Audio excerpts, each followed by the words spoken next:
My weekly roundup, where I have a look at the things that have caught my attention during the week in the gaming world, or at least in the wargaming world.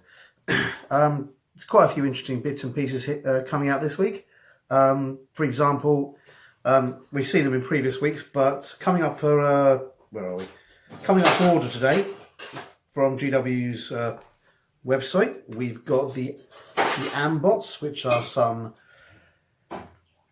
fantastic looking bots for Necromunda, though I think with a little conversion they look great as orcs, as orc things. We've got a new set of Necromunda bases coming out, which will always be great for Necromunda, but also be fantastic for other 40k. Yet more Titanicus, the most beautiful game I can't afford to play. Also, some of the buggies that were in Speed Freaks are going to be coming out separately, so you can get them now without mucking about and having to spend quite so much money. So that's really cool.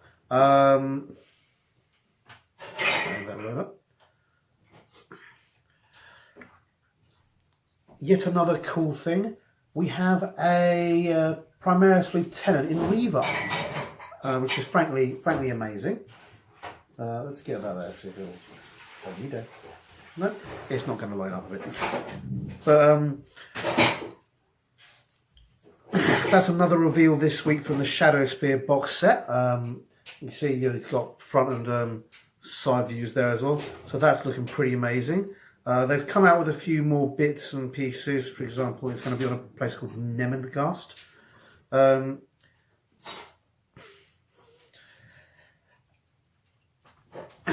We've already seen the model, but you've got the main bad guy from the box set is going to be Shadow Spear, the Demon King. Is that his name, Shadow Spear? Yeah, on Nemengast. Lord of the Demon King, Dread Sorcerer. Who was a Dread Sorcerer. Oh, sorry, he's Vorash the Soul Flayer, which is nice. They come up with good names for 40k. I mean, it's better than things like the Bloodsecrator, which always feels a bit weird. So that's really cool. There's some awesome bits coming out there. Let's have a look. A lot of it's stuff we've seen before, apart from the Primaris Lieutenant.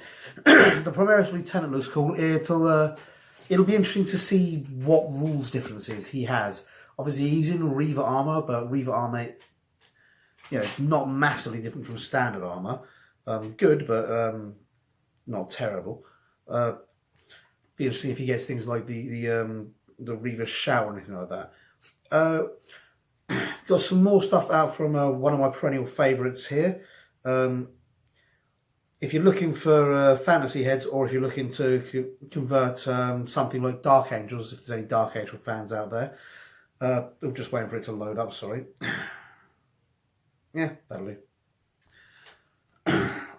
Puppets War website has some, oh, there we go, better picture, has some fantastic knight heads that also look quite sci-fi-ish. You could get away with them for fantasy as well to a certain extent, and they look really cool. Something I also noticed, and I don't know if this is new or something that's old, is it's probably something old that I've just never seen before. Come on.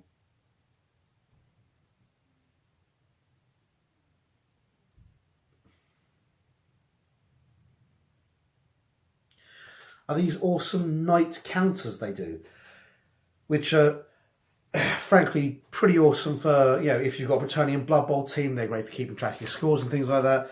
If you need something that looks cool to keep track of turns or even life scores in Magic, it goes up to 99, as you can imagine. They're an awesome little thing. So once again, Puppets War making stuff that impresses me. Cromlech and Bits will come up with some nice cool stuff in this past week or so. Weird enough, I noticed it because I was looking up spiky bits, and let's reload that. And as you can see, what they've actually got there is spiky bits. I was doing my sort of general read of the magazine, and all of a sudden, Get back in there. All of a sudden it comes up with these random spikes, which if you're looking to add extra... Come on, load. Stop it. Stop jumping around. There we go. If you're looking to add extra bits to your vehicles, or you're looking to spike up that chaos, you're looking to add extra bits to your chaos vehicles or spike up that scenery, there's some awesome stuff there. They've also got a nice high ventilation shaft there, and as you can see, we've got some saints and random bits of scenery to improve your board. And that's pretty good as well. So if you get a chance, check it out. It's Bits of War, but it now includes Cromlech and tabletop scenery. So that's pretty fucking awesome right there.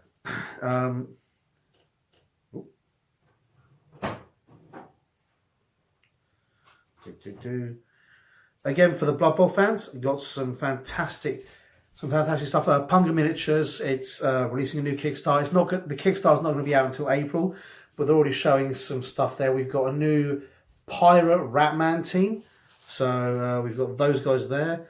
We've got some gutter runners going on there. A couple more sort of linemen and an awesome Pirate Rat Ogre. Haven't seen the whole team. Don't know what various bits will look like, whether those guys are the bombs or assassins or anything else. I mean, I could totally imagine that guy. You know, you've got your bomb there, you've got the guy with a shiv, could be an assassin, but it's not fully designated yet. But yeah, that's another Blood Bowl Kickstarter coming out in April. If you've seen some of the Punga miniatures, the quality of their miniatures is really quite good. So that's worth keeping an eye on if you're a Blood Bowl fan, which I am. Don't play Skaven, but no one's perfect. What else have I got?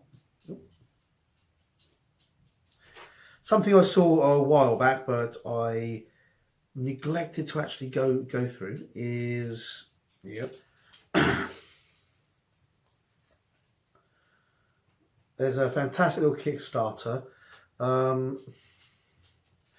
Battle books. If you're a DM or a GM and you need a battle map quickly, which a lot of us do. A lot of the time, you get to a situation, you think, okay, this is going to be complex. I'm going to need a battle map.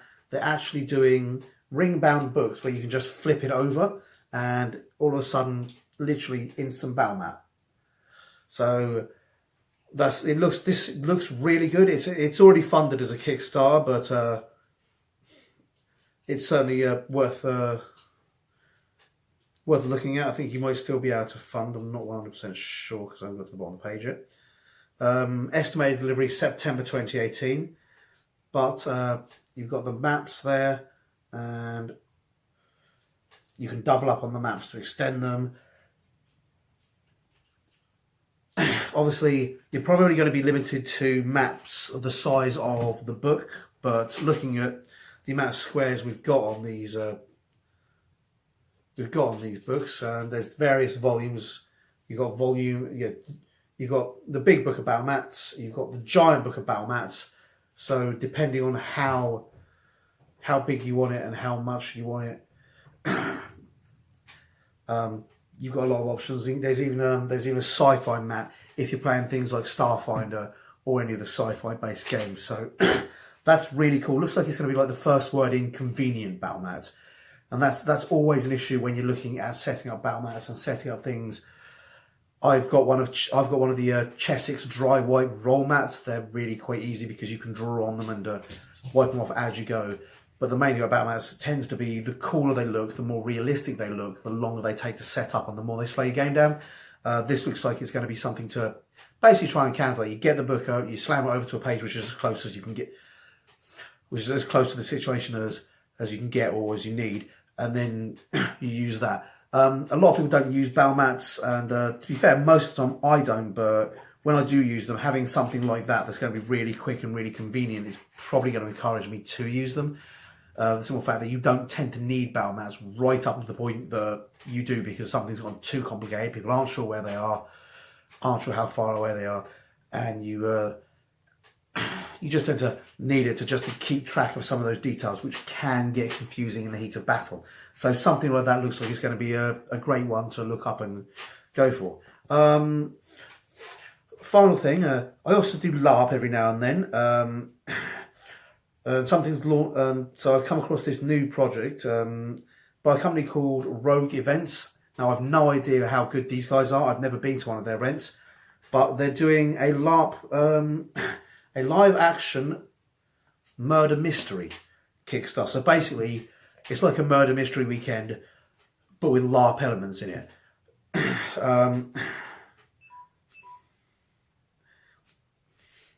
It's billing itself as a live action twist on a classic murder mystery. Backers will become suspects on a heritage steam train designed for horror.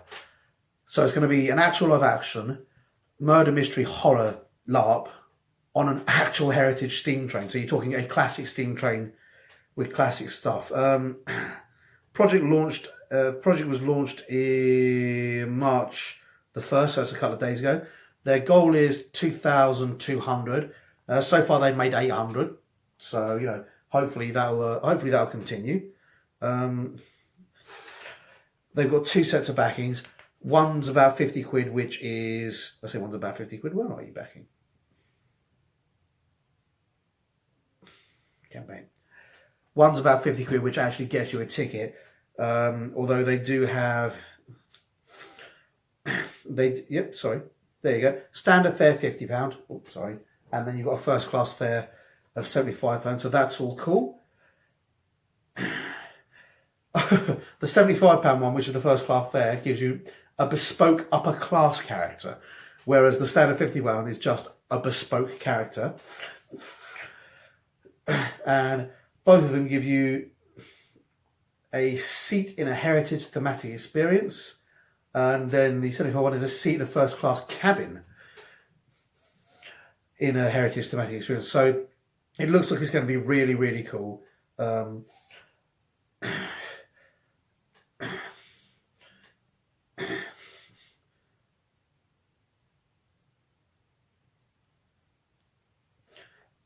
Yeah, they've got lots of issues, lots of stretch goals there.